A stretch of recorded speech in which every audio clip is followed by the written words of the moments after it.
This Disney World hack revolutionised my trips. This simple trick that feels counterproductive but in actual fact will completely change the way you visit the parks and make you have a fantastic day every single day. I used to be that person who would stay in the parks for as long as possible, and by the end of the day I was always in absolute agony, in a really bad mood, and ending up arguing with the people that I was with. If you are in the most magical place on earth, then you do not want to be feeling this way and ending your day always feeling disappointed. So today I'm going to teach you how to come out of the Disney World parks on cloud 9, feeling fantastic, in a great mood, and your feet not hurting. My name is Sophie from Most Magical Guides, and I make videos packed full of tips and advice to help you visit the Disney parks like a pro. If you want to maximise the magic by mastering the planning, make sure you hit that subscribe button down below. You might be wondering, what is this hack? How much is it going to cost me? What do I have to do to get it? And the great news is it is absolutely free and simple, and that hack is taking an afternoon break. This may sound really basic, but I cannot tell you the difference it has made.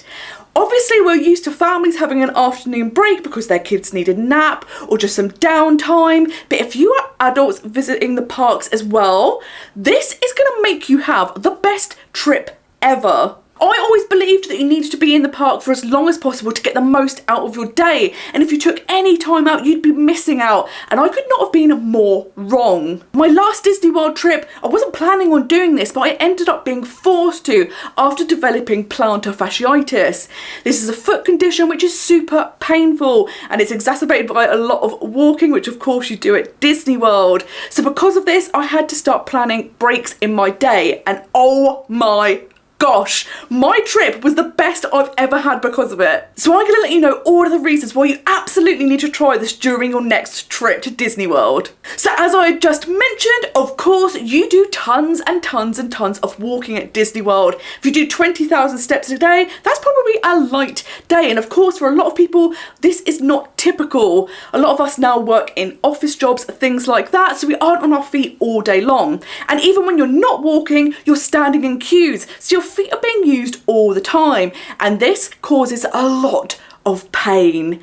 If you have ever been to Disney before, you will know how unbelievably painful and difficult it is to get back to your resort at the end of the day. It is literally crippling pain. It is unbearable, and even a short walk feels like a marathon. So by taking this break in the day, you're going to give your feet that rest, and not only is it going to make you feel better, you're going to end up being able to do more steps because you've given yourself this extended break. The great thing about this is that you're then going to be able to do more. If your feet aren't absolutely ruined and wrecked, you are going to be able to keep going and going and going. You're not going to have to leave early, which is something I ended up doing a lot. I would always try and get in first thing in the morning at rope drop and stay till park close, and I would never ever make it because I was in so much pain. But by taking a few hours out, maybe going to your resort to relax, maybe having a sit down meal, something like that, you are going to feel the benefits and you're going to get to do so much more.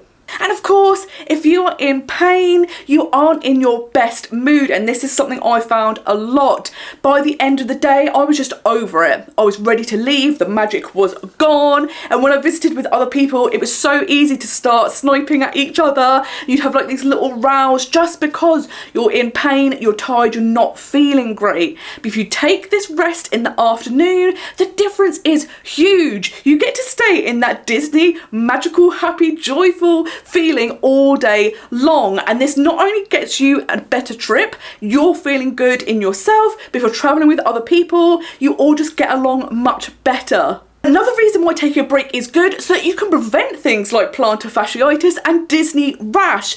There are some conditions that people do end up getting because of the walking at Disney. In fact, I got my plantar fasciitis after a trip to Disneyland Paris. So you can actually prevent these things or reduce the possibility of them happening by taking these breaks.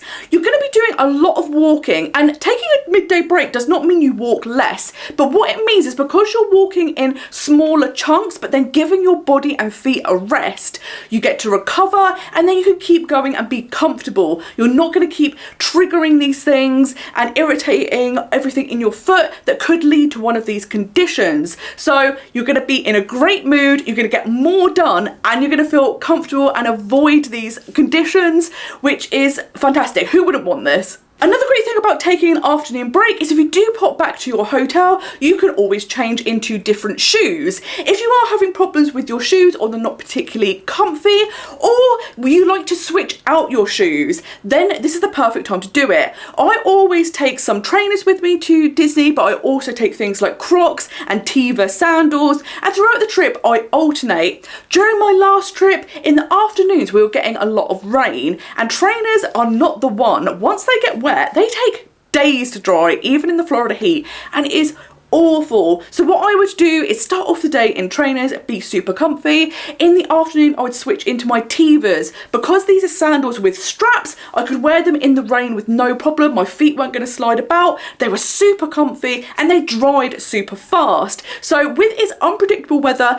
this can also be a really good reason to go back to your resort, because you can also change your shoes, pick up an umbrella or a poncho, or maybe get some different clothing on if necessary. One of the things that I love about taking an afternoon break is that I get to see both rope drop and park close. As I mentioned before, I never ever used to make it to park close because I would be so exhausted, in such a bad mood, I'd just go back to the resort. But by having this afternoon break, I get to experience both, and you totally need to. In the mornings, the park's the quietest. A lot of people don't want to be getting up super early for their day, so they will have maybe an easier morning. But if you are awake early, and if you're from overseas, using jet lag to your advantage is a big, massive win. Then you can go into the parks when they are the quietest and get so much done. The first few hours in the Disney parks are when the queues are going to be the shortest, so this is the great time to get on all of those big rides. In the afternoons, it is the busiest and hottest part of the day, so what you will end up doing is queuing for a long time and be out in the super hot sun. Nobody enjoys that, so what is the point?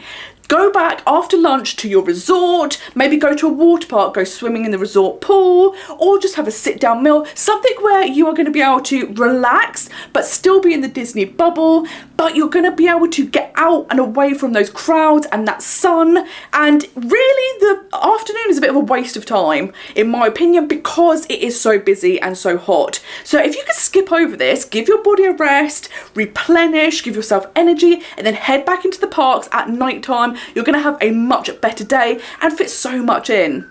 And you are definitely going to want to go back to the Disney park in the evenings. It is like a completely different experience. The parks all lit up are stunning, and of course you then get the amazing nighttime shows, so you don't want to miss out on this. Taking this afternoon break has meant that I now get to visit in the mornings and the evenings to take advantage of the best points of the day in the Disney parks and skip over that part of day, which is no good. So you definitely should try this, because let me tell you, you are going to enjoy your day so much more for it. As I say, it can feel counterproductive to leave the parks because you think, but I'm here, I want to experience as much as possible. If I leave and take 2 or 3 hours out, that's 2 or 3 hours that I'm missing out on rides and shows, character meet and greets, things like that. But the reality is, the parks are open for a very long period of time.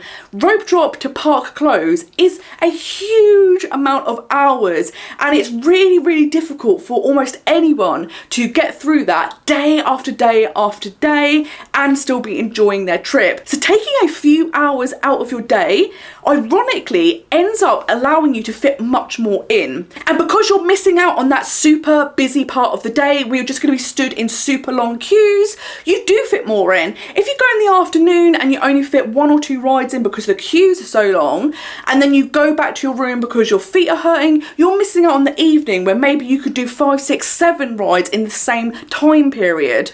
And I honestly think, because we believe that we need to be in the parks for as long as possible, this is why a lot of people don't take their afternoon break. But as I say, for me, it has completely changed the way I visit now, because I found that I got so much more done during my last trip. I did absolutely everything I wanted to do. Plus I got to do multiple things again and again and again because I had so much time, and I felt great. There were very few days where my feet were in agony, and I also knew, okay, they're getting a bit tired now, I'll go back to the room, take a break, feel much better, and then I'd go out in the evening and I felt completely different. I wasn't trying to push through, I wasn't trying to ignore the pain, I was just having the best time because I'd given my body the time it needed to recharge. I hope that this simple but valuable piece of advice will help you during your next trip to fit even more in and just have your best time ever. As I say, from my personal experience, I will never visit Disney any other way now. This is definitely the way forward for me, so I hope it makes your trips as enjoyable as mine. If you do want to see more tips about how to visit Disney World like a pro, stick around to the end because I have a playlist for you. If you're currently planning a Walt Disney World trip and you want to get some tips and advice tailored specifically to you and have your burning questions answered, then be sure to check out my Disney trip planning service. And I also do a Disney World dining booking service, so if you are worried about getting the dining reservations or are not going to be available at 11 AM 60 days in advance, check that out as well. Thank you so much for watching, and until next time, I hope you have a most magical day. Bye bye.